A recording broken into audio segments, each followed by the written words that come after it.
दोस्तों, पार्टी किसे पसंद नहीं है। हमने और आपने अपने दोस्तों के साथ बहुत बार पार्टी की होगी। अमीर लोग 5 स्टार होटल या फिर किसी क्रूज पर या फिर किसी आइलैंड पर पार्टी करते हैं। लेकिन अगर आपको ये बताया जाए कि दुनिया की सबसे बड़ी पार्टी एक रेगिस्तान में की गई और उस एक पार्टी के लिए 7,000 करोड़ रुपए खर्च किए गए हैं, तो स्वागत है दोस्तों आपके अपने YouTube चैनल पर जिसका नाम है अल्टीमेट माइंड्स।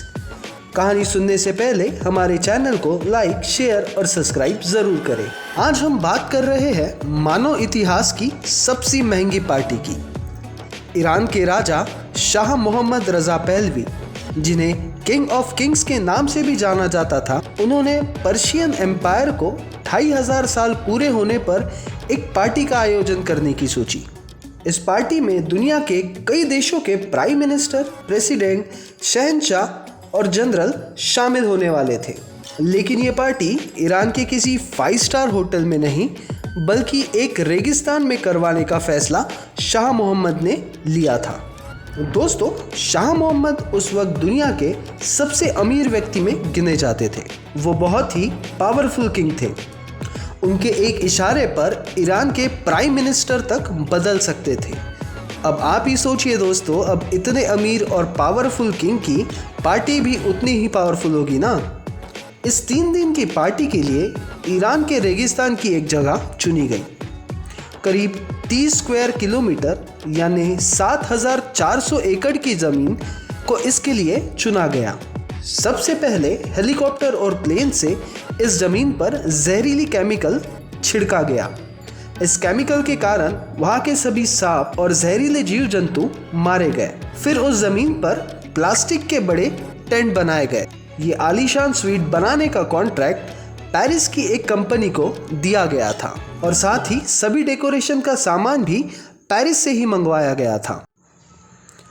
इस रॉयल विलेज को बनाने के लिए बाहर के देशों से करीब 15,000 पेड़ लाए गए थे और वहाँ पर एक बड़ा गार्डन बनाया गया।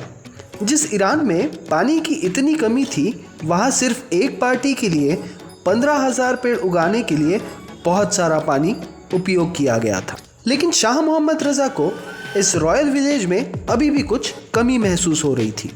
दोस्तों, हद तो तब हो गई जब उसी विलेज को नेचुरल जंगल जैसा फील करने के लिए यूरोप से 50,000 सॉन्ग बर्ड्स और 20,000 स्पैरो मंगाए गए थे।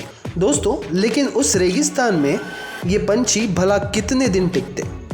आधे से ज़्यादा पंछी रेगिस्तान की गर्मी और पानी की कमी के कारण मर चुके थे। मेहमानों के खाने के लिए पेरिस के सबसे बड़े होटल मैक्सिमस द पेरिस से शेफ बुलाए गए। पार्टी के लिए सैकड़ों शेफ 10 दिन पहले ही रॉयल विलेज में पहुंच चुके थे। मैक्सिमस द पेरिस होटल को 2 हफ्ते के लिए बंद कर दिया गया था। करीब 18 टन खाने का सामान यूरोप से मंगाया गया। इसमें 2,700 केजी बीफ, 2.5 लाख अंडे और हज़ारों विंटेज वाइन और शैंपियन की बोतल भी मंगाई गई। इसी के साथ हर स्वीट के लिए 5 शेफ और 20 सर्वेंट मौजूद थे।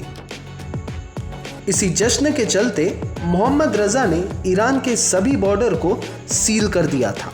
इसीलिए ना ईरान से कोई बाहर जा सकता था, ना ही बाहर से कोई इंसान वहां आ सकता था। रॉयल विलेज के 50 किलोमीटर दूर एक एयरबेस बनाया गया था और उसी एयरबेस को रॉयल विलेज से जोड़ने के लिए 50 किलोमीटर का हाईवे भी बनाया गया था। दोस्तों, आखिर वो दिन आ ही गया। तारीख थी 14 अक्टूबर 1971। 65 कंट्री के बड़े बड़े प्राइम मिनिस्टर, प्रेसिडेंट, शहंशाह पार्टी में शामिल होने के लिए आए थे। करीब 120 लोग उस दिन पार्टी में शामिल हुए थे और इन्हीं की सिक्योरिटी में बाहर 50,000 आर्मी के सोल्जर सुरक्षा के लिए तैनात थे। इस पार्टी के लिए अल्कोहल के आइस क्यूब तक पेरिस से मंगवाए गए थे। करीब 7,000 करोड़ पैसा इस एक पार्टी के लिए खर्च किया गया। दूसरी तरफ इस पार्टी से ईरान के लोगों में आक्रोश बढ़ रहा था। आधे से ज़्यादा ईरानी लोगों के पास ज़रूरत की चीज़ें खरीदने के लिए भी पैसे नहीं थे। शिक्षा, मेडिकल, इस जैसी की बुनियादी सुविधा भी ईरान में मौजूद नहीं थी और उनका बादशाह सिर्फ एक पार्टी के लिए इतने पैसे खर्च कर रहा था। इसके बाद लोगों का प्रोटेस्ट बढ़ गया। आखिर साल 1979 में किंग मोहम्मद रज़ा को कुर्सी खाली करनी पड़ी और इसी के साथ एक बड़ी डायनेस्टी का अंत हो गया। 1979 में अयातुल्ला खोमेनी ने ईरान के सबसे बड़े नेता बनकर ईरान में इस्लामिक रिवॉल्यूशन ला दिया था। दोस्तों, आज की कहानी यही समाप्त होती है। अगर आपको हमारा कंटेंट पसंद आ रहा है तो लाइक, शेयर और सब्सक्राइब ज़रूर करें।